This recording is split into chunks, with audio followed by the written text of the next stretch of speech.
Magandang umaga. Para nga po dito sa magiging taya ng ating panahon, ngayong araw po ng Biyernes, January 22, 2021. Kung mapapansin po natin dito sa ating satellite animation, ay meron po tayong northeast monsoon po iyan. Pero nasa may extreme northern Luzon and then mahina po iyan. And then dahil nga po sa northeast monsoon at sa easterlies, meron po tayong tail end of a frontal system. Ito po'y pagsasalubong po ng dalawang magkaibang hangin na nagkakaroon po tayo ng cloudiness. At yan po yung tinatawag nating shear line o tail end of a frontal system. Samantalang kung mapapansin po natin, meron po tayong cloudiness dito po sa may western section ng southern Luzon. So meron po tayong LPA dyan. Itong LPA na po ito ay yung sentro po niya, huli po natin na mataan sa laing 220 km, silangan po ng Calayan Islands. And then ito pong LPA na ito ay mababa naman po ang chance ng maging ganap na bagyo, pero continuous monitoring pa rin po tayo at kung magkataon po man ay magbibigay abis naman po ang pag-asa. Pero sa ngayon, mababa po ang chance ng ito po ay ma-develop into tropical depression. Pero inaasahan natin sa susunod na 1 hanggang 3 araw ay ito po'y sasama dito po sa tail end of a frontal system. At dahil dyan, alamin po natin yung magiging taya ng panahon sa susunod na 24 oras. Dito po sa may Luzon, dahil nga po sa tail end of a frontal system, asahan po natin na patuloy pa rin pong uulanin ito pong Cagayan Valley, ang rehiyon po ng Cordillera, dito rin po sa may Aurora at sa probinsya po ng Quezon, yung eastern section po ng ating northern, central Luzon or yung ating eastern section po ng Luzon ay patuloy pa rin pong makaranas ng mga kalat-kalat na mga pag-ulan at meron po tayong pagkilat at pagkulog dahil nga po yan sa tail end of a frontal system. Samantalang dito po sa may Palawan, kasama na po itong Kalayaan Islands, ay dahil nga po sa LPA sa may east po ng Palawan, ay patuloy pa rin po magkakaroon ng mga pag-ulan. Dito po yan sa may Palawan at doon po sa may isla po ng Kalayaan Islands. Sa ditong bahagi po ng Luzon, kasama na po ang Metro Manila, asahan po natin ay magiging bahagyang maulap at paminsan po magkaroon po tayo ng makulimlim na kalangitan dahil naman po yan sa mga isolated na mga paulan dala po ng mga localized thunderstorm.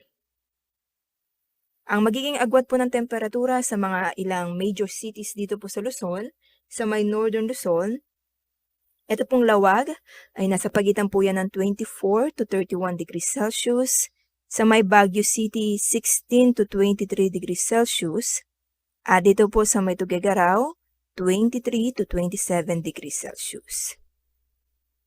Sa may Metro Manila ay nasa pagitan po yan ng 25 to 30 degrees Celsius, sa may Tagaytay, 22 to 29 degrees Celsius. Sa may Southern Luzon naman po, yung mga major cities natin, sa may Legazpi ay nasa pagitan po yan ng 25 to 31 degrees Celsius, sa may Puerto Princesa, 26 to 30 degrees Celsius, sa may Kalayaan Islands, 24 to 30 degrees Celsius.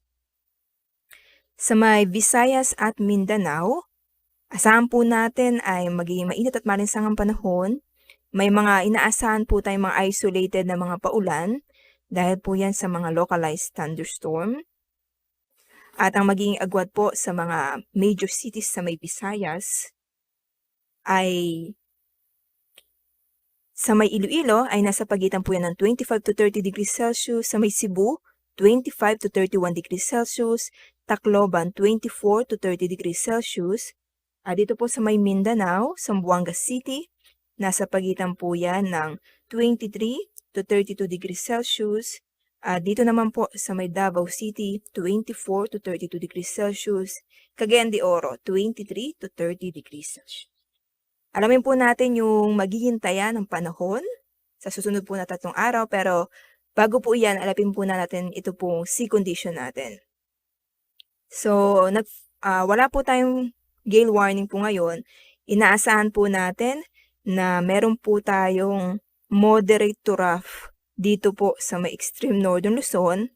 And then yung kanyang direksyon po ng hangin ay pa northwest pa-northeast to northwest at sa eastern section naman po ng Luzon, Visayas at western section ng Luzon, maging moderate to rough po yung ating mga sea condition. Samantalang po dito po sa may inlands, dito po sa may eastern section or sa baybayin po ng Mindanao at sa mga inlands po natin ay slight to moderate naman. Ang hangin po ay manggagaling sa direksyon po na east to southeast. At ngayon po, alamin po natin yung magiging taya ng panahon sa susunod na 3 araw. Asahan po natin na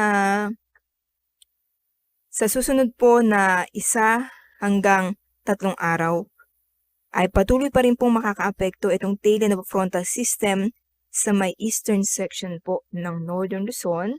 So ngayon, dito po sa Baguio City, by Saturday, magiging maulan pa rin po dahil po yan sa tail end of frontal system. By Sunday, improving weather na. Ang inaasahan lamang po natin mga isolated na mga paulan dahil po sa mga localized thunderstorm. Agwat po ng temperatura ay nasa pagitan po yan ng 15 to 24 degrees Celsius.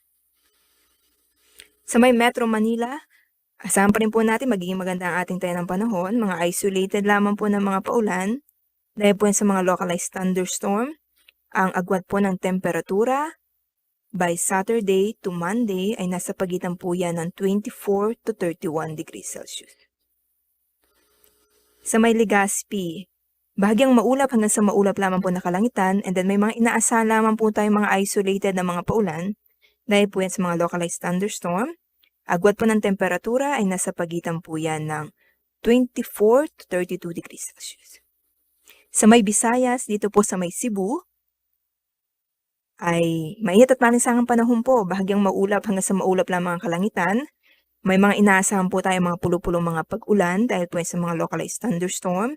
Agwat po ng temperatura ay nasa pagitan ng 25 to 31 degrees Celsius. Sa may Metro Davao, asahan pa rin po natin bahagyang maulap hanggang sa maulap pa na kalangitan, mga isolated lamang pa rin po ang mga paulan natin.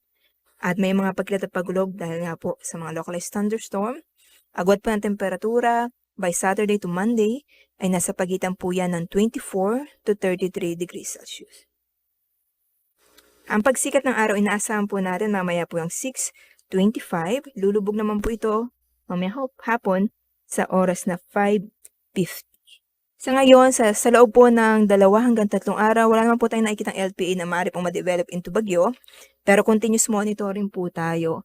And then, kung mapapansin po natin, may mga series of lows or mga LPA po na nade-develop. Dahil ngayon pong panahon ay dahil nga po sa labas at loob po marami pong LPA. Pero wala po tayong nakikita na maaari pong ma-develop into bagyo. At yan po ang latest update mula po dito sa Pag-asa Weather Forecasting Center. Shelly Ignacio po nag-uulat.